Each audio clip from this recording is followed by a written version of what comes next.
Oke, shalom semuanya, selamat malam. Senang banget malam hari ini boleh ketemu lagi sama teman-teman semuanya. Kita mau belajar bareng tentang firman Tuhan dan eh, tema di bulan ini tidak ditentukan. Dan yang di 2 minggu lalu itu di-sharingkan tentang unstoppable, tentang gimana kita tuh menjadi pribadi yang tidak terhentikan di dalam Tuhan. Apakah layar dan suara layarnya udah muncul dan suara aku jelas? Oke, karena di sini hilang seperti tidak ada gitu. Oke, mudah-mudahan bisa kedengeran suaraku. Kalau misalkan nanti suaranya nggak muncul, infoin aja Dan ya. jelas. Thank you, Karen. Oke, thank you so much. Nah, sebelum kita mulai, kita berdoa dulu satu kali lagi. Mari kita satu hati kita berdoa. Bapa dalam surga, kami mengucap syukur Tuhan. Kami berterima kasih malam hari ini kami boleh kau pertemukan melalui online Tuhan. Kami percaya bukan kebetulan Tuhan.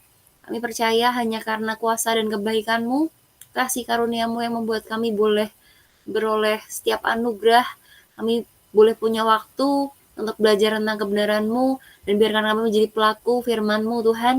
Biarkan kami diubahkan, ditransformasi tentang setiap hal yang boleh kami pelajari dari Engkau Tuhan. Kami mau meladani Engkau dan biarkan kami menghidupinya. Dalam nama Tuhan Yesus kami berdoa dan mengucap syukur. Haleluya. Amin. Oke. Malam hari ini kita tuh sama-sama mau belajar tentang moving forward gitu, kayak bergerak maju gitu. Aku rindu untuk bagi ini nih karena sebenarnya aku pribadi pun tuh sedang bergumul untuk terus bergerak maju di tengah segala hal yang kadang tuh ngebuat aku ngerasa, aduh capek banget ya, gitu kayak rasanya tuh kayak berat banget dalam segala situasi. Terus di awal bulan tuh udah diajakin untuk ayo unstoppable, unstoppable, kayak jangan berhenti, terus kayak ngerasa, aduh aku tahu aku nggak boleh berhenti, tapi berat, tapi nggak enak, itu yang aku rasain. Dan tapi di bulan ini kita juga boleh ngerayain tentang kebaikannya Tuhan, penebusannya Tuhan, dan itu tuh kita diingetin bahwa jangan pernah berhenti gitu, jangan pernah ngerasa dirimu udah selesai, karena Tuhan sudah menyelesaikannya buat kita di atas kayu salib gitu. Jadi banyak hal juga, semangat baru dan berkat baru, hikmat baru yang Tuhan kasih. Aku disadarin banyak juga oleh kasih karunia-Nya, masih belajar untuk bisa bergerak maju. Makanya apa yang aku pelajari lebih dulu dan aku belajar untuk menghidupi, aku mau sharing sama teman-teman supaya kita sama-sama bisa bergerak bersama, bergerak maju, jangan sampai mundur. Nah, ini nih, aku membuka dengan sebuah pertanyaan, ada dua ya di sini ya. Apa yang sedang terjadi dan apa yang sedang kamu rasa? Boleh nggak teman-teman sharing nih? Tulis aja nih di sini kan ada teman-teman gitu. Boleh nggak ketik gitu, simple aja kayak apa yang teman-teman sedang alami, apa yang teman-teman mungkin sedang rasa. Kalaupun teman-teman nggak bisa cerita panjang, izinin aku untuk tanya simple gitu. Teman-teman, apakah teman-teman sedang merasa hidupnya tuh menyenangkan? Kalau menyenangkan boleh jawab iya. Kalau misalkan teman-teman merasa sedang mengalami kehidupan yang aduh berat, menyesakkan, boleh tulis menyedihkan. Oh, sudah terlihat ada emoticon menangis gitu ya. Mungkin ada yang ngerasa biasa aja, ataupun teman-teman ngerasa kayak ya udah gitu, hidup selewat doang. Atau mungkin teman-teman bisa ngerasa hidupnya, kok aku stuck ya? Kok aku ngerasa hidupku gini-gini aja ya? Nggak maju, nggak mundur, nggak ada yang bisa dibanggain gitu. Ada teman-teman yang merasa kayak gini juga? Kalau ada, berarti kalian nggak sendirian. Karena tadi sudah melihat emoticon-emoticon yang ada yang bentuknya cry. Aku berharap tapi cry-nya itu tuh terharu ya. Mungkin karena berkat Tuhan ya, bukan karena kesedihan. Nah, kalaupun dari kita ada yang mengalami hari-hari yang berat dan mengalami hari-hari yang nggak menyenangkan, dan yang dirasain tuh kayak, aduh kok begini amat gitu ya. Percaya kamu tuh nggak sendirian. Dan malam hari ini kita belajar sama-sama untuk terus bisa bergerak maju. Kalau misalkan teman-teman hidupnya menyenangkan, pasti akan gampang, "Ya maju terus, semangat!" gitu. Tapi kalau misalkan teman-teman, lagi ngerasa keadaannya biasa aja. Nah, kalau misalkan keadaannya biasa aja, itu ada bahayanya karena ngerasa, "Aku ada di zona yang aman-aman aja, nggak perlu maju, udah oke kok, kayak di sini-sini aja," gitu. Ataupun kayak udah capek banget, nah itu tuh bisa bahaya juga. Nah, mari kita lihat sama-sama apa yang aku temukan. Kalau ada teman-teman yang di sini mungkin ngerasa berkali-kali rasanya mau berhenti, entah dari pekerjaan, entah dari pelayanan, entah dari hal yang teman-teman sedang lakukan, dari pendidikan atau apapun yang teman-teman sedang gumulkan, atau rasanya ingin ingin nyerah gitu. Karena mungkin juga dalam relasi gitu, kayak aduh lagi hubungan pacaran mungkin, atau hubungan pertemanan mungkin, atau sama keluarga mungkin kayak ngerasa, "Aduh aku kok nggak di ngertiin ya, kayak terus-menerus salah, aku diintimidasi, aku ngerasanya paling beda sendiri dan paling nggak diterima." Rasanya tuh berasa kalah, nggak pernah menang, dan itu tuh rasanya tuh nggak enak, nggak nyaman. Rasa nggak dimengerti, ngerasa kayak, "Aku udah coba kok lakuin semuanya, tapi kenapa aku tuh selalu nggak diterima?" Nah, ada juga mungkin perasaan dari teman-teman yang ngerasa, "Aku tuh nggak punya tempat cerita, gimana aku bisa maju? Aku tuh nggak tahu, aku mau bingung mau minta pendapat sama siapa, aku mau kayak gimana?" Dan mungkin ngerasa nggak ada yang percaya dan bahkan nggak terima teman-teman. Jadi ada rasa tertolak, bahkan ngerasa nggak ada harapan atau nggak ada pertolongan. Kalaupun teman-teman ngerasa itu, percaya setiap hal yang kita mau pelajari sama-sama hari ini yang akan membuat kita stop dari perasaan-perasaan yang negatif dan kita mau belajar kalaupun ada situasi yang nggak menyenangkan dan yang mungkin nggak bisa kita hindari, kita tetap bisa maju dalam Tuhan. Karena banyak hal atau situasi yang bisa melumpuhkan dan menghambat kita, itu biasanya 3 hal ini. Confused, bingung, uncomfortable, hal yang nggak membuat kita nyaman dan uncertain. Ini, mau kita keadaannya nggak menyenangkan, pasti bingung, "Kenapa sih aku harus diperhadapkan sama ini? Tuhan kok bikin aku izinin aku sampai ada di posisi ini, kenapa? Ini nih titik terendah aku," gitu. Mungkin kita jadi salahin Tuhan. Kita bingung kenapa kita harus hadapin situasi ini. Ataupun kondisi yang nggak nyaman, "Kenapa sih harus hadapin ini nih kan nggak enak," gitu, kayak, "Ah, aku mau berhenti aja," karena rasanya udah nggak bisa maju lagi. Ataupun kayak ketidakpastian, "Aku nggak tahu masa depanku akan gimana, apa aku bisa bertahan ya di sana, apa aku akan bisa maju ya?" Nah, itu tuh bisa melumpuhkan kita dan menghambat kita, kalau situasi kita negatif. Tapi jangan salah, kalau situasi kita biasa aja, kita tetap bisa menghadapi 3 situasi ini. Yang pertama confuse, kayak ngerasa, "Ah, hidupku kok biasa aja ya, gini-gini aja. Bener nggak sih aku harusnya kerja di sini? Bener nggak sih ini yang jadi tujuan utama yang Tuhan kasih ke hidup aku? Apa aku salah langkah ya? Apa aku apa ya yang kurang ya? Apa ya yang hilang ya?" Oh, terus habis itu mikir, "Oh, aku belum punya pasangan, oh aku belum punya mobil atau aku belum punya apa yang kemudian jadi bingung, terus jadi kayak membandingkan. Terus itu membuat kita jadi nggak nyaman kayak, "Ah, aku tuh ngerasa udah oke-oke aja sebenarnya. Aku ngerasa udah baik-baik aja."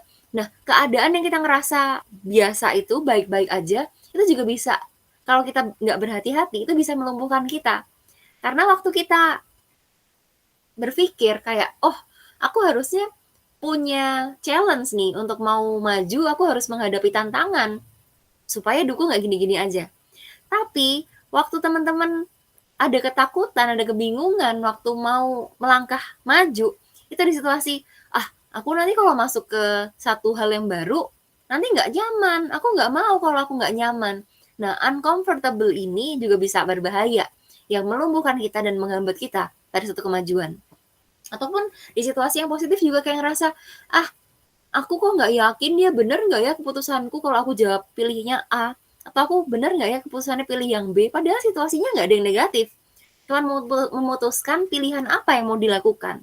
Tapi waktu kita nggak yakin, atau kita nggak punya kepastian, kadang itu tuh menghambat kita. Jadi makin lama memutuskan sesuatu. Padahal nggak ada yang kayak kebahayaan yang udah terjadi itu nggak ada. Di situasi yang biasa aja dan bahkan mungkin positif-positif aja. Tapi kalau kita bingung, kita ngerasa, itu nanti nggak nyaman, itu nanti nggak pasti. Hal-hal ini bisa membayangi kita dan menghambat kita untuk maju. Jadi pastikan kalau teman-teman mau maju, pastikan harus bisa mengalahkan ketiga hal ini.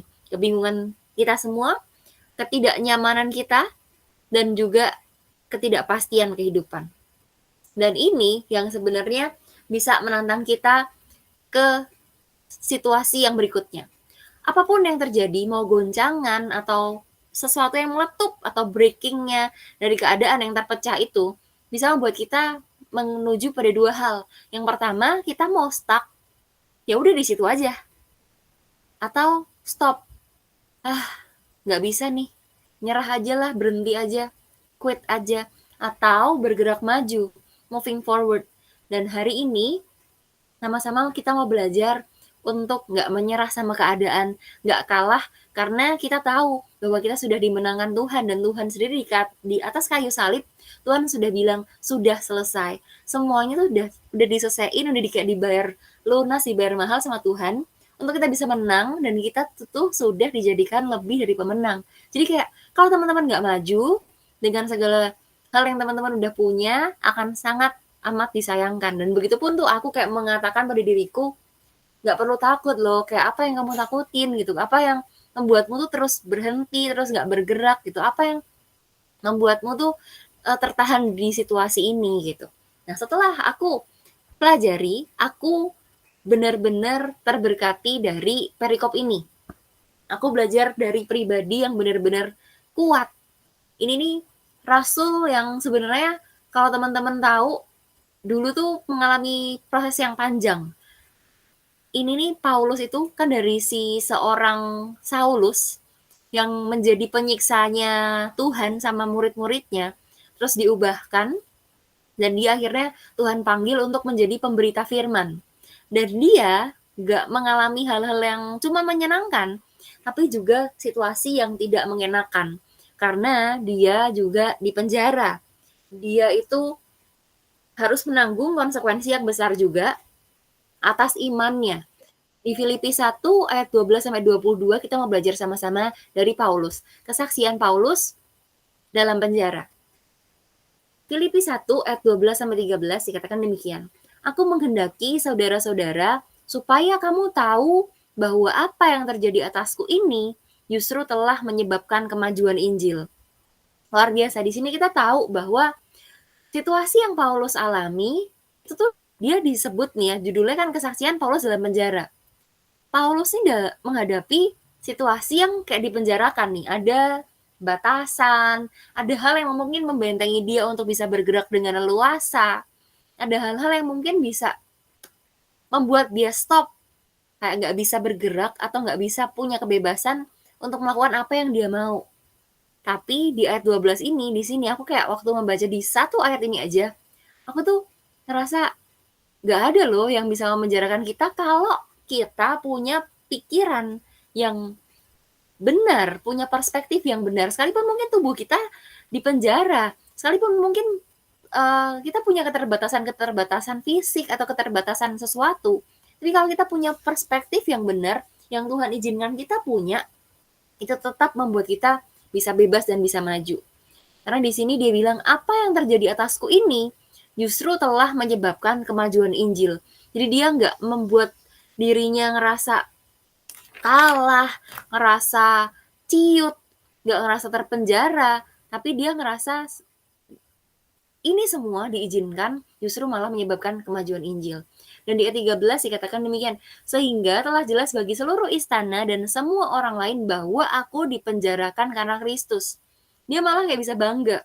Aku loh dipenjara karena Kristus.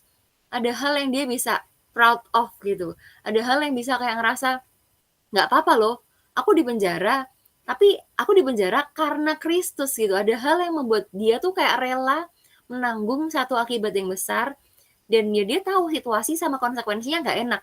Tapi nggak apa-apa, jelas jadi malah makin clear gitu. Nah di ayat 14-18 dikatakan demikian. Dan kebanyakan saudara dalam Tuhan telah beroleh kepercayaan karena pemenjaraanku untuk bertambah berani berkata-kata tentang firman Allah dengan tidak takut. Ada orang yang memberitakan Kristus karena dengki dan perselisihan, tapi ada pula yang memberitakannya dengan maksud baik. Mereka ini memberitakan Kristus karena kasih, sebab mereka tahu bahwa aku ada di sini untuk membela Injil. Tetapi yang lain karena kepentingan sendiri dan dengan maksud yang tidak ikhlas. Sangkanya dengan demikian mereka memperberat bebanku dalam penjara. Tetapi tidak mengapa, sebab bagaimanapun juga Yesus diberitakan, baik dengan maksud palsu maupun dengan jujur. Tentang hal itu aku bersuka cita dan aku akan tetap bersuka cita. Wow, di sini nih aku belajar lagi banyak hal. Dan aku mau ajak teman-teman untuk bisa belajar juga dari Paulus di sini. Kayak dia nih di penjara.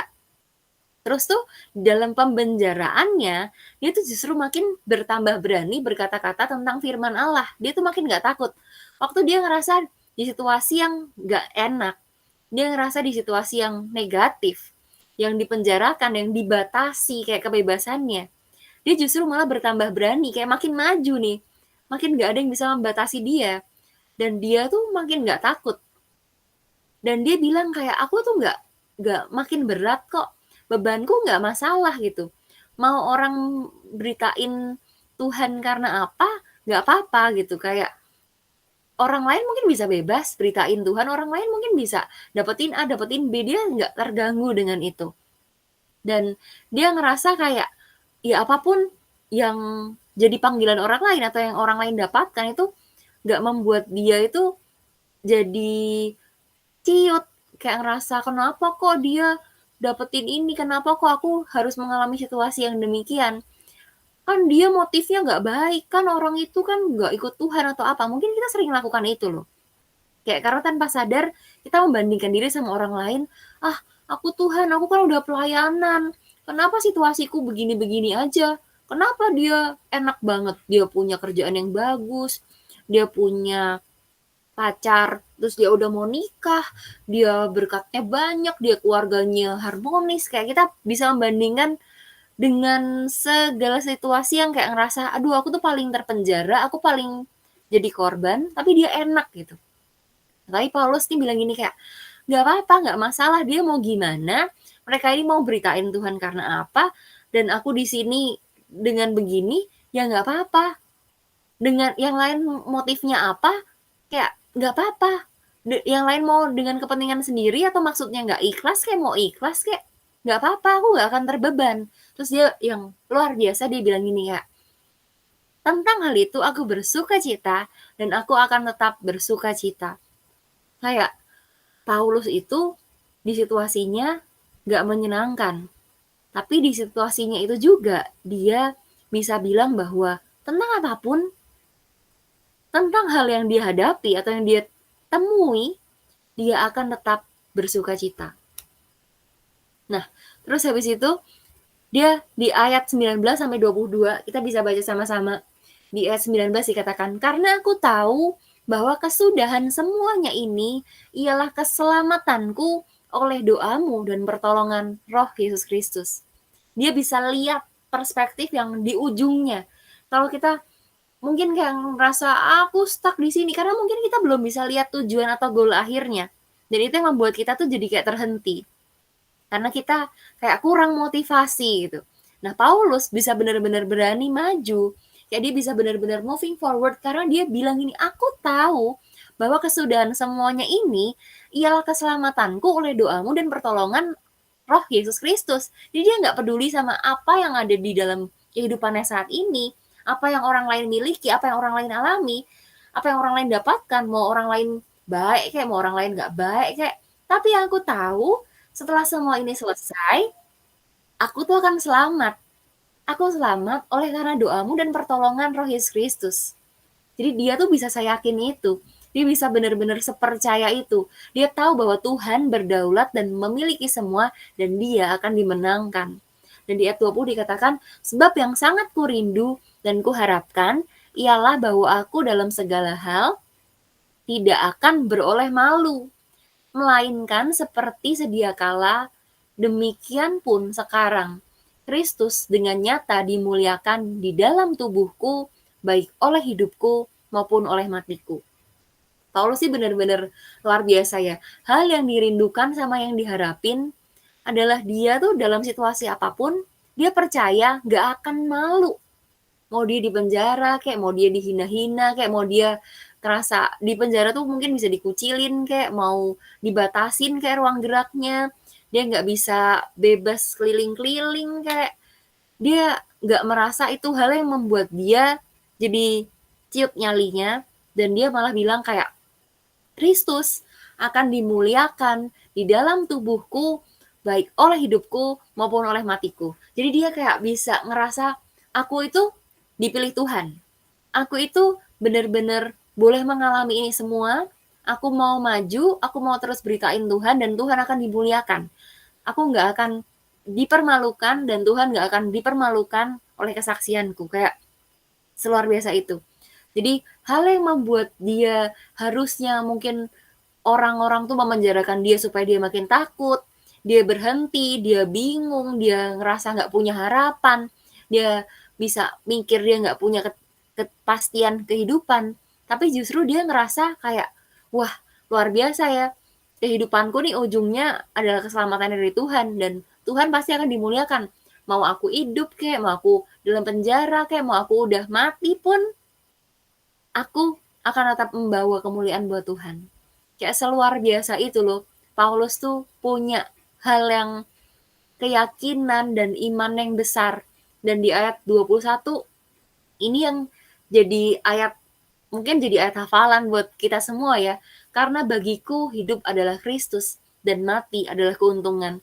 Kalau teman-teman tahu mungkin di Lelayu atau kayak di orang-orang yang dipanggil pulang duluan sama Tuhan, itu kayak biasa di surat kayak informasi meninggalnya tuh ada ayat ini nih, karena bagiku hidup adalah Kristus dan mati adalah keuntungan, tuh banyak juga ditulis di nisan-nisan. Karena ini nih adalah satu hal yang banyak orang inginkan, bahwa hidupnya tuh menceritakan tentang Tuhan, kayak bagiku hidup adalah Kristus dan mati adalah keuntungan gitu. Tapi benar nggak sih kita tuh bisa belajar dari Paulus dan benar-benar menghidupi ini juga, nggak cuma ditulis di nisan, nggak cuma ditulis dalam surat kematian, tapi kita tuh benar-benar bisa bilang bahwa Tuhan, aku benar-benar mau hidupku tuh tentang Tuhan, bagiku hidup adalah Kristus, dan mati pun adalah keuntungan, karena apapun yang aku lakukan tetap memajukan dan menyenangkan Tuhan. Aku nggak akan dipermalukan dan aku nggak akan mempermalukan Tuhan gitu. Dan di ayat 22 belajar banget bahwa jika aku harus hidup di dunia ini, itu berarti bagiku bekerja memberi buah. Jadi mana yang harus kupilih aku tidak tahu. Karena di sini Paulus tuh bilang bahwa buat Paulus kematian tuh kayak nggak menakutkan gitu. Kalau misalkan aku tanya di sini buat teman-teman, apakah kematian itu membuat teman-teman jadi kayak takut gitu, kayak, duh kalau aku nanti mati gimana ya? Kalau aku nih sakit terus aku nggak ada dipanggil pulang Tuhan gimana ya? Ada loh dari banyak orang itu takut akan kematian, bahwa aku pun tuh sejujurnya juga ngerasa, Tuhan kalau misalkan nanti aku mati akan gimana ya? Aku akan masuk surga atau enggak ya? Keluargaku akan gimana ya? Nanti sedih nggak ya? Orang-orang akan nangis nggak ya gitu? Kayak banyak hal yang dipikirkan. Tapi justru belajar dari Paulus kayak, ngapa lo mikirin kayak gitu? Mati itu adalah keuntungan gitu, kayak udah meninggalkan dunia yang fana dan menikmati kebersamaan sama Tuhan. Bukankah itu hal yang indah gitu? Ada satu pribadi yang unik gitu, dan dia tuh kayak aku antara apa ya, bingung dengan pernyataannya, tapi juga kalau dipikir-pikir ya, ya ada benernya juga gitu. Itu ada di sini, Andreas Mario, dia selalu bilang kayak, mati kan enak gitu, kayak kok gampang banget dia bilang mati, kok mati kan enak gitu. Tapi ya karena dia belum merasakan mati, jadi dia bisa bilang kayak, mati adalah keuntungan, mati kan enak ya, ngapain takut gitu. Tapi waktu merenungkan si Filipi 1 ayat 21 ini, karena bagiku hidup adalah Kristus dan mati adalah keuntungan, dan merenungkan kayak waktu kita benar-benar hidup dengan benar, waktu kita benar-benar hidup dengan kemauannya Allah, maju, moving forward, benar-benar tanpa kekecewaan, tanpa penyesalan, tanpa hal-hal yang kita sesali. Kayak kalaupun nanti Tuhan bilang, waktumu udah habis ya di dunia loh, udah pulang gitu. Kayak, wah itu ya satu keuntungan, kayak nggak ada ketakutan nanti akan masuk neraka, nggak ada ketakutan nanti mikir keluarga sama siapa, karena lebih percaya bahwa semuanya Tuhan sudah atur dan itu sudah yang terbaik gitu. Jadi ya mati adalah keuntungan.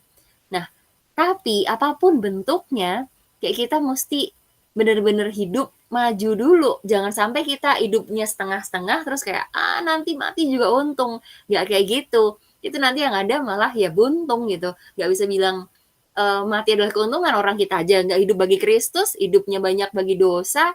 Jadi nggak sesuai sama firman ini. Kalaupun kita benar-benar mau hidup adalah Kristus ya, benar-benar menghidupi apa yang dia minta, menjalani apa yang dia mintakan untuk dilakukan, dan nanti kita bisa bilang, karena bagiku hidup adalah Kristus dan mati adalah keuntungan, dan kalaupun aku harus hidup di dunia, ya buat aku berarti harus hidup, bekerja, memberi buah. Itu. Jadi sekalipun kayak itu bukan pilihan yang mudah, tapi kita tahu, oh kita harus melangkah, maju buat Tuhan. Nah, seringkali kita itu bingung karena kita menghadapi kondisi atau situasi yang kita alami itu kayak gak benar-benar bisa mendefinisikan, gak benar-benar bisa clear, ini nih kita tuh di situasi apa ya, kedepannya kayak gimana ya. Karena kita juga seringkali kayak pengen mengontrol hidup kita. Kadang kita juga merasa kita itu lebih Tuhan daripada Tuhan sendiri.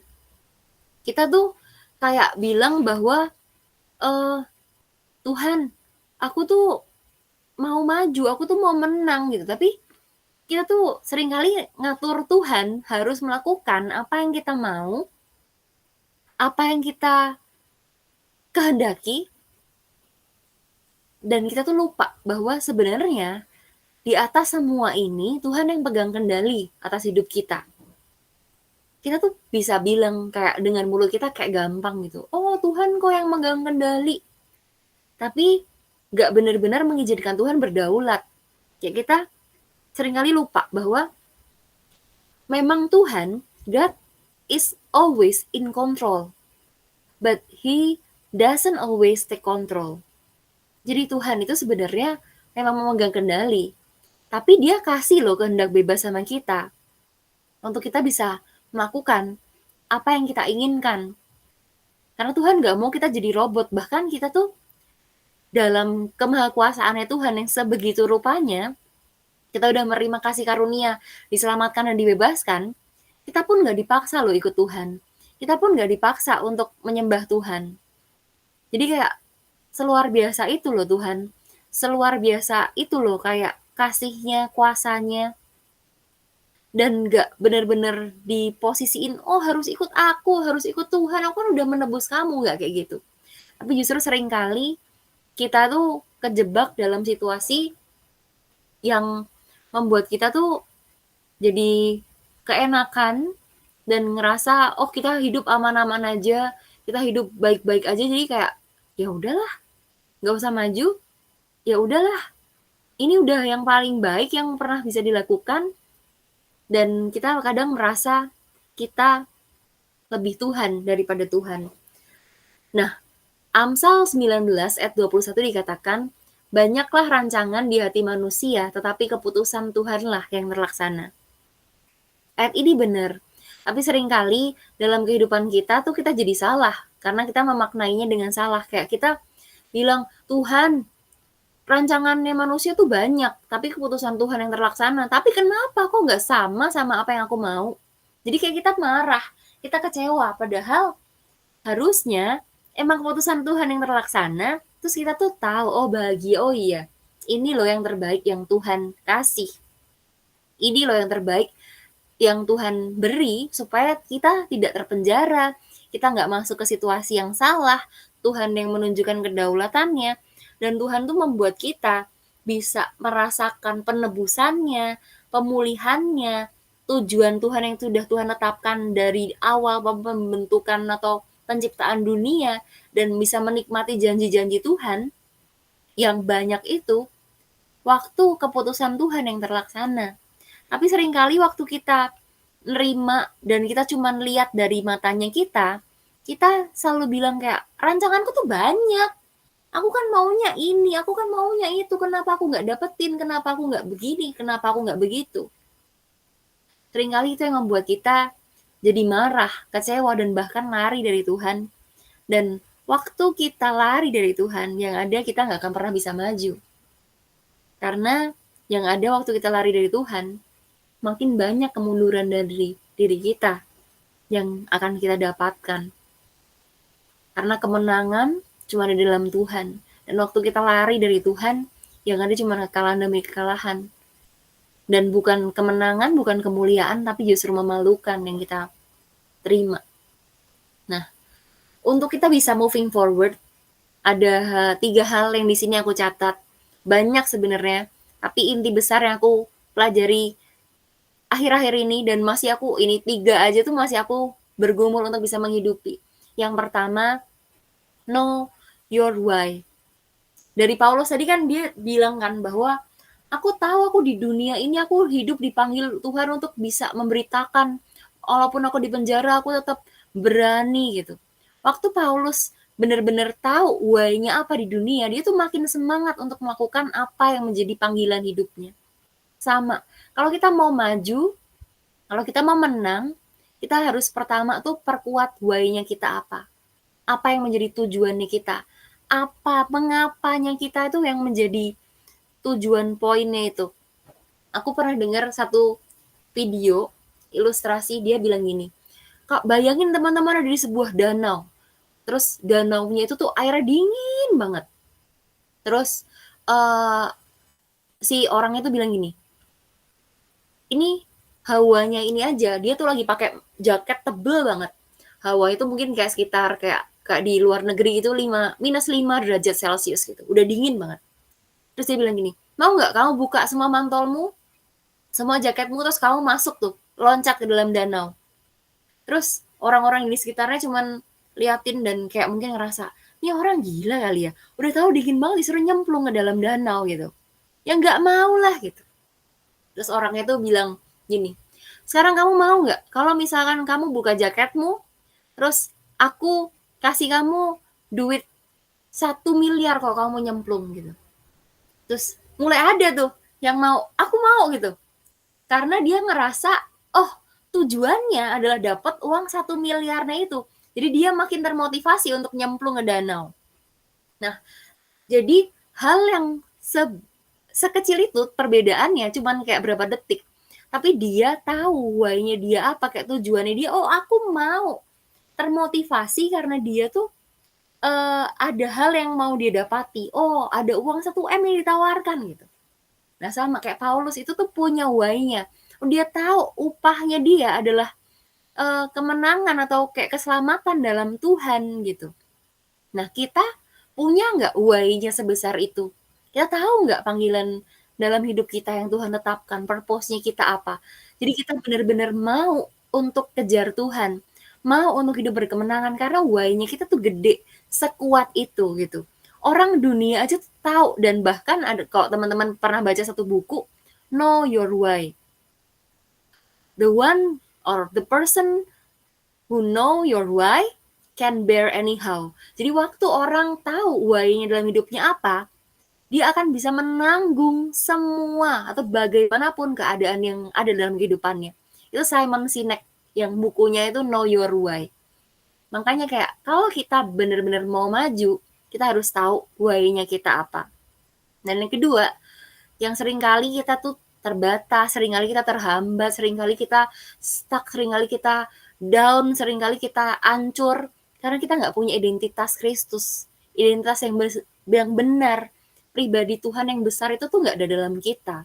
Jadi waktu kita ada guncangan sedikit kayak ngerasa, oh aku tuh paling kalah, aku nggak bisa maju, aku paling lemah. Tapi belajar dari Paulus tadi, karena di ayat 19 aja dia bilang, aku tahu tujuannya ini semua keselamatanku. Aku tuh, dia tuh bahkan dia bilang, bagiku mati adalah Kristus. Mati apa? Hidup buat Kristus, mati adalah keuntungan. Kayak dia merasa, aku tuh dipanggil loh untuk jadi martir buat Tuhan dan ini nggak apa-apa gitu. Dia sadar bahwa dia tuh kesayangannya Tuhan, dipanggil untuk menjadi saksi Kristus. Nah, kita tahu nggak, teman-teman tahu nggak bahwa kita tuh semua anak-anaknya Tuhan, kesayangannya Tuhan. Aku di sini bisa bilang gini, tapi ini pun juga aku terus perdengarkan buat diriku, bahwa Siska, kamu tuh dikasihi Tuhan, kamu tuh nggak tertolak. Walaupun aku sering berpikir, aku kayak, aduh aku tuh stuck banget ya, kok ngerasa aku tuh bodoh banget ya, kok aku nggak bisa apa-apa ya, karena aku tuh kadang nggak memakai pikiran Kristus. Aku menggunakan apa yang aku pikirkan, yang terbatas itu. Yang bahkan aku kayak merasa aku tuh lebih tahu daripada Tuhan. Padahal enggak loh, Tuhan yang merancangkan. Tuhan nggak membuat sampah waktu ciptain aku. Dan aku tuh kesayangannya. Kayak identitas yang Tuhan sudah tanamkan, itu yang bisa membuat aku tuh bergerak maju dan menang. Kayak kenapa kok aku melihat sekecil ini gitu. Diri kita tuh nggak sekecil ini. Kayak Tuhan menaruh hal yang besar yang bisa membuat kita menang dan maju. Tuhan menjadikan kita terang. Tuhan buat kita tuh benar-benar terpanggil untuk bisa berjalan, untuk bisa maju, untuk dibebaskan dari segala keterikatan gitu. Jadi kayak punya identitas yang benar. Sama-sama kita mau belajar gimana sih punya identitas yang benar dalam Tuhan. Gimana sih kita benar-benar tahu, sadar bahwa kita tuh dipanggil, dipilih untuk satu tujuan yang besar, yang mulia, yang benar-benar kita tuh kesayangannya. Dan kita tuh kalau mau maju, kita harus forget the past. Forget the past tuh nggak cuman hal-hal yang sedih, tapi juga hal yang menyenangkan. Kalaupun kita ngerasa mungkin, oh aku kan udah jagoan, aku tuh, kamu nggak tahu siapa aku tuh adalah, misalkan dia punya kebanggaan, dia punya apa ya, ya jagoan lah, juara berapa, kayak kamu nggak tahu nih jagoannya di daerah, misalkan daerah Kelapa Gading tuh siapa? Ini gitu, nggak mungkin gitu, kayak hal itu harusnya tuh juga nggak boleh kita jadikan kayak patokan, karena hal yang lalu ya sudah berlalu gitu, itu nggak boleh kita jadiin patokan kehidupan kita yang ke depan tuh akan selalu begitu. Kita harus menjaganya dengan waspada, harus tetap berjaga-jaga. Dan begitu pun juga dengan hal-hal yang negatif. Kalau hal yang positif aja nggak kekal dan bisa sementara, karena selama di dunia pasti nggak akan kekal, ya apalagi yang negatif-negatif juga. Forget the past, trauma-traumanya kita, keterikatannya kita, kepahitannya kita, rasa terintimidasi atau didakwa sama orang atau sama si jahat. Kayak harusnya pakai perkataannya Tuhan untuk kita bisa hidupi. Kita benar-benar dimerdekakan, kita sadar kita tuh ditebus. Jadi kayak apapun dosa yang pernah kita lakukan, seberapapun besarnya kesalahannya kita, harusnya nggak membuat kita stop dari melakukan apa yang benar. Kayak jangan sampai ada alasan atau kayak, aku nggak bisa maju karena aku udah jadi orang yang gagal, aku udah fail, aku nggak bisa pelayanan lagi karena aku udah nggak layak, aku udah melakukan hal keberdosaan. Jangan pernah di stop karena satu kesalahan yang kita pernah lakukan. Tuhan sudah menebus kita. Tuhan sudah menyelesaikannya dan membayar dengan amat sangat mahal. Jadi kayak forget the past. Tuhan sudah menebus kita. Forget the past, lupain kegagalan, kesalahan, atau hal-hal yang buruk, bahkan kemenangan yang kita dapati di masa lalu kita. Tapi nggak boleh lupa apa yang Tuhan telah dan sudah lakukan, dan Tuhan menebus kita dan menjadikan kita lebih dari pemenang. Jadi tadi, know your why, harus temukan purpose-nya teman-teman, temukan purpose-nya kita semua. Kita tuh benar-benar tahu, kita semua udah ditebus, kita dapetin pemulihan, dan janji-janji Tuhan, terima itu tanpa keraguan. The situation is uncertain, but my purpose has become clear. Ini nih kata-kata yang Paulus juga sebutin bahwa dia tuh mungkin dalam kondisi yang nggak mengenakan, kondisi yang nggak jelas gitu, kayak dia bilang bahwa aku tuh di situasi yang nggak nggak pasti. Aku di situasi yang terpenjara, tapi purpose-ku itu tuh makin jelas. Aku dipenjarakan karena Kristus. Jadi kayak seluar biasa itu loh, dia tuh bener-bener merasa bahwa kondisinya, situasinya nggak menyenangkan, itu mungkin membuat dia tuh nggak pasti dalam kehidupannya. Tapi tujuannya itu makin jelas. Oh, aku harus terus memberitakan Tuhan. Aku di penjara, tapi aku tahu nih bahwa akhirnya Tuhan akan terus dimuliakan. Sama dengan kita harus cari why-nya kita di dunia ini apa yang perlu kita lakukan, apa yang perlu kita kejar, dan itu yang akan membuat kita untuk bisa mencapai kemenangan yang Tuhan sudah siapkan. Dan yang kedua, know your identity in Christ. Pastikan kita punya identitas yang benar dalam Tuhan. Kita ini anak Tuhan, kesayangan, tebusannya, terangnya Tuhan, martirnya Tuhan. Kalau dari Paulus tadi yang udah aku jelasin, kita perlu berjalan bersamaan sama Tuhan. Kita perlu bebasin diri dari segala keterikatan, trauma, atau kepahitan, atau apapun. Karena kita sudah punya identitas Kristus. Tuhan gak melihat kita dan mendakwa kita dari dosa, tapi kita memanggil Tuhan sudah boleh memanggil kita sebagai anaknya dan benar-benar melihat kita sebagai anak yang dikasihinya. Bahkan begitu besar kasihnya pada dunia, pada kita semua, jadi anak yang tunggal aja Tuhan berikan buat menebus kita. Jadi pastikan teman-teman tahu, kita semua tahu bahwa kita punya identitas yang benar. Kita tuh kesayangannya Tuhan. Dan yang terakhir, forget the past, press toward what is ahead. Jadi maju, utamanya adalah apa yang ada di depan, lupain yang udah di belakang, karena kita sudah dimerdekakan dan ditebus. Apa yang di depan, fokus bekerja, memberi buah. Di Filipi 3 ayat 13 dan 14 juga dikatakan demikian, saudara-saudara, aku sendiri tidak menganggap bahwa aku telah menangkapnya, tapi ini yang kulakukan.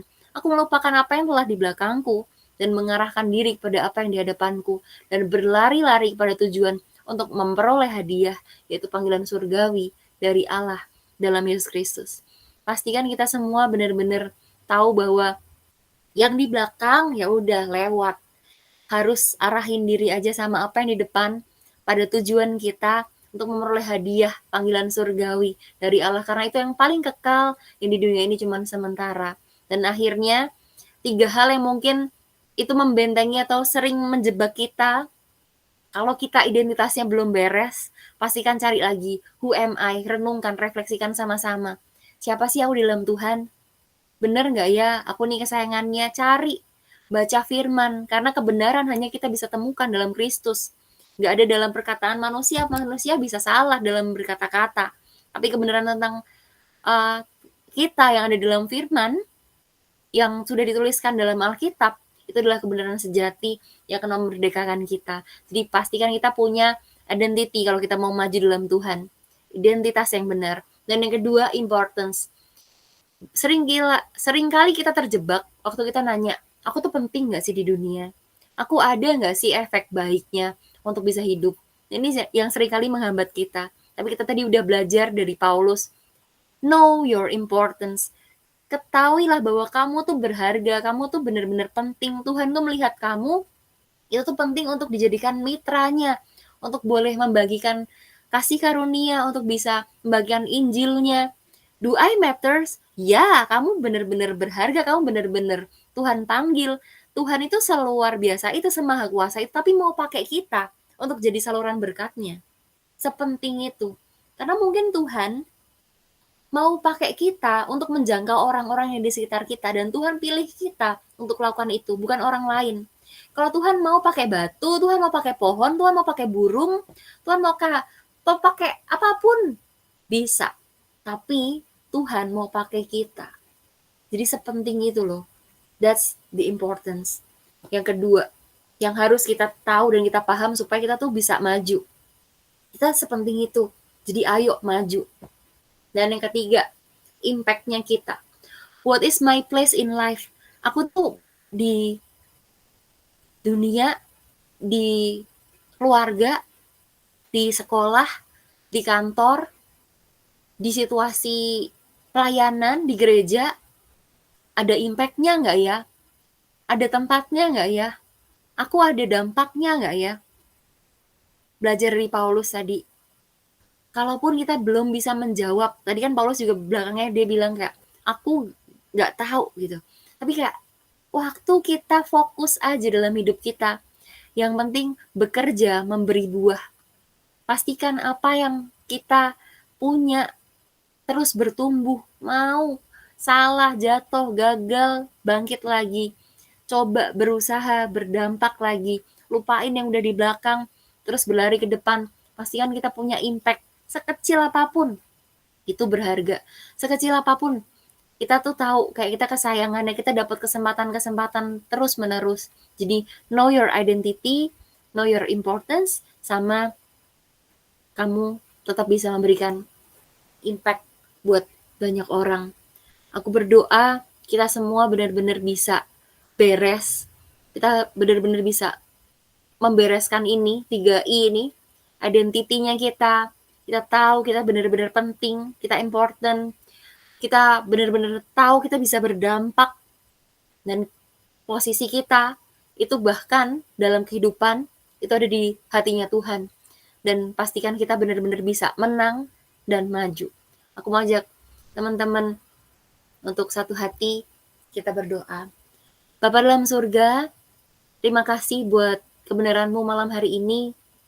Kami semua belajar, bahkan hamba pun belajar untuk benar-benar punya perspektif yang benar, melihat apa yang Tuhan telah taruh untuk bisa kami terima, upah yang besar, why-nya yang strong, bahwa tujuan yang kuat, bahwa Tuhan yang telah memanggil kami untuk kami benar-benar bisa berkemenangan, identitas yang benar telah Kau berikan, dan kami tahu kami sepenting itu, bahkan Tuhan memberikan kesempatan buat kami untuk bisa maju bersama dengan Tuhan, gak ditinggalkan sendirian.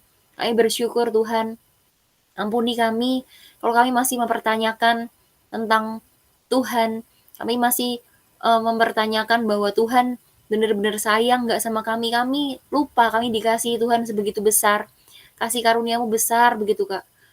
Kau serahkan dan Kau berikan anakmu yang tunggal buat menebus kami Tuhan. Ampuni kami kalau kami seringkali masih berbuat seenaknya Tuhan. Bahkan kami hidup kadang gak memberi impact Tuhan. Kami cuman ngikutin egonya kami Tuhan. Kami mau minta ampun Tuhan. Malam hari ini kami mau membereskan itu semua Tuhan. Biarkan kami punya identitas yang benar. Kami benar-benar tahu bahwa kami penting Tuhan di hadapan-Mu. Kau memilih kami, Kau melihat kami benar-benar secara utuh Tuhan, bukan dari dosa atau masa lalu kami, tapi Engkau memanggil kami untuk benar-benar bisa maju dan untuk bisa menang Tuhan, dan kami mau terus punya impact yang besar Tuhan, kami mau terus berdampak. Berbicaralah Tuhan, Roh Kudus, kuasai hati dan pikiran kami, sehingga kami terus benar-benar bisa maju dan menang dalam setiap apapun yang kami lakukan. Berkati setiap kami Tuhan, berkati setiap langkah kehidupan kami, apa yang akan kami lakukan Tuhan, biarkan pikiran kami tertuju pada Kristus, dan biarkan kami yang sudah belajar dari kebenaran-Mu, belajar juga dari setiap hal-hal yang sudah Kau ladankan untuk kami lakukan, supaya kami benar-benar bisa membagikan firman-Mu, kebenaran-Mu, memuliakan nama-Mu, dan menyenangkan hati-Mu untuk selama-lamanya, selama nafas kami masih ada Tuhan. Terima kasih Bapa, dalam nama Tuhan Yesus, kami berdoa dan mengucap syukur, haleluya,